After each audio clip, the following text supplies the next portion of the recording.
Well, hello there. Welcome to another episode of HCC MovieMakers Academy. I'm sorry. Oh gosh, really? Yes, really. That was amazing. I've never seen it. Well, hello there. I want you to Oh my god. Well, hello there. How'd you meet my neighbor? How are we supposed to do this? Hello. All right, Okay, let's okay, go. come on, let's do it again. Sorry, I'm Really terribly sorry. That was my fault. It's okay. Yes, it was. Oh gosh. Yeah, I know. I take full responsibility. Somebody's phone? Okay. All right.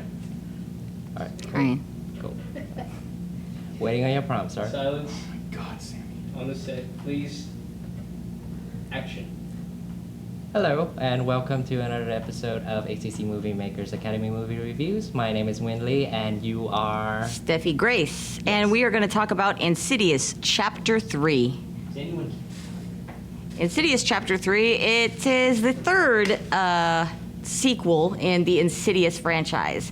And it doesn't star Rose Byrne or any of the main characters from the original movie, except for the psychic Shay. lady. Yeah. Oh. Yeah, it does have Dylan McDermott. That's his name, right? That's... No, not Dylan McDermott. Dermot Mulroney. I always get those There two you confused. go, exactly. Yeah, I had a Bobby Hill moment. Don't worry. So, Yeah, I got confused with that too. Right. And the actress, I don't know who she is.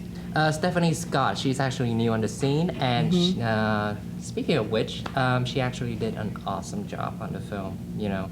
They all did. Precisely. Yeah.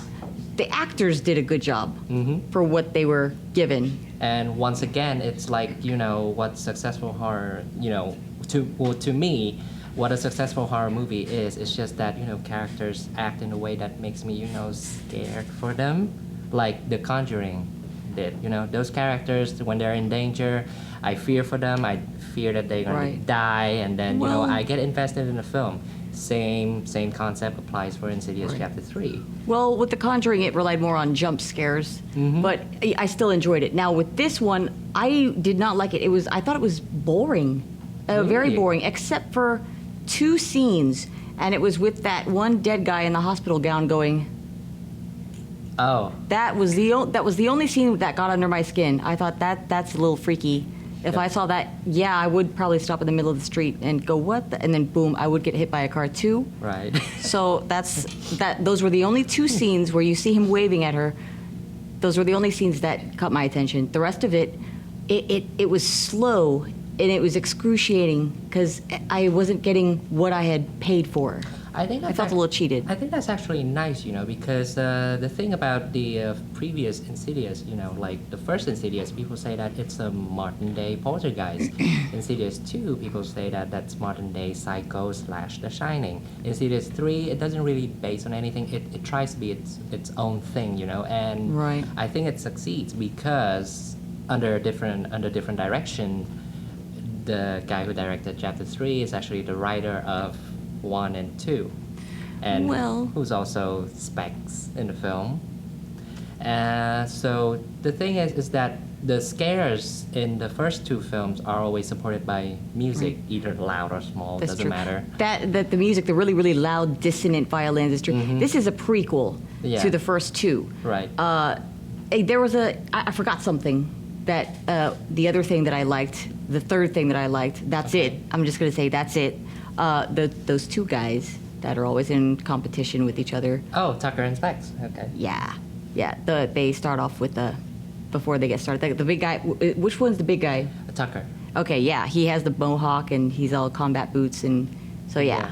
It's great that yeah. it's great that you get to see their beginnings, you know. That's They're- true. They're just How they these, start off with a psychic lady. Mhm. Yeah, but like I said, that's I'm drawing the line right there. Okay. Those are the only three things that I liked this movie for. So let's talk about the first two leading up to this. Mm-hmm. What would you like to talk about? Well, I thought that the second one kind of tied up the loose ends in the first one. Yes, So in kind of like, you know, this surprisingly perfect way. you know? it did. Like when you see the second one, you think, oh, that explains when the door was open, why the door was open.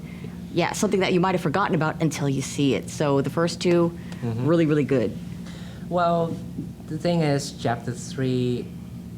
It's where it all begins. Like I said, it tries to be its own thing, and maybe it sets off a different direction for the Insidious franchise. Who knows? But I'd say, yeah, it doesn't really have that, like unique like sense of dread that the first two Insidious Yeah. have shown us, but Yeah.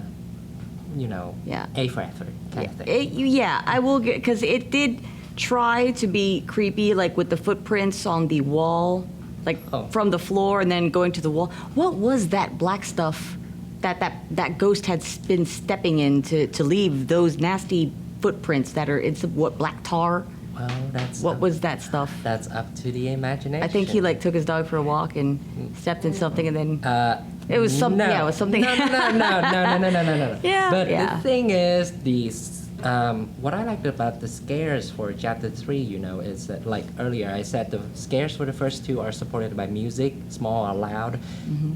The build up for the scares and the setup for the scares for Chapter 3, like complete silence. It makes me feel me. I know you Yeah. don't like it, but it made me feel uneasy because I don't know what's gonna happen next.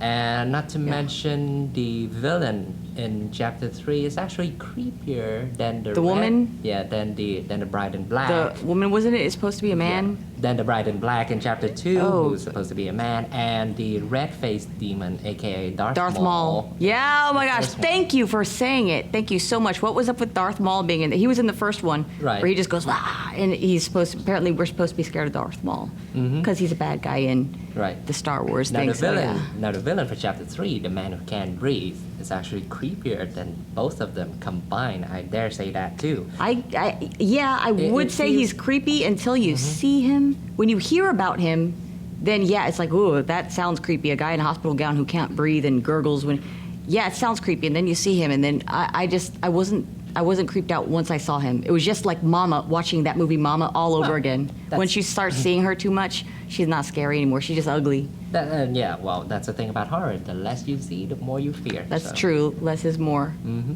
Makes it creepier. Yep. But unfortunately, like the script goes in a way that the villain itself become very secondary. Unlike the first two, where pretty much, a lot of time, a lot of, I assume page in the script are dedicated to the villain itself as the threat of the film. The film being the name of the film being Insidious. Insidious. So, Right. but then the third one, it actually tells more about Elise. Her The psychic. Yeah, her beginnings, how she's this meek woman who has to deal with grief and grief. Her husband. Yeah, and Yeah. speaking of which, grief, Insidious 3 actually has, has It has a the lot of that most, because- has the most development over the first two. First two is actually a scare show. If you boil it down to, it bare essentials. The Insidious Chapter 1 and 2 are just like, it's a freak show. Chapter 3 is, it tries to tell something here about the human It does. condition. It does it a lot slower, and it just wasn't as interesting to me. Right. The first two, with the exception of Darth Maul, and that was pretty good. Right. Yeah.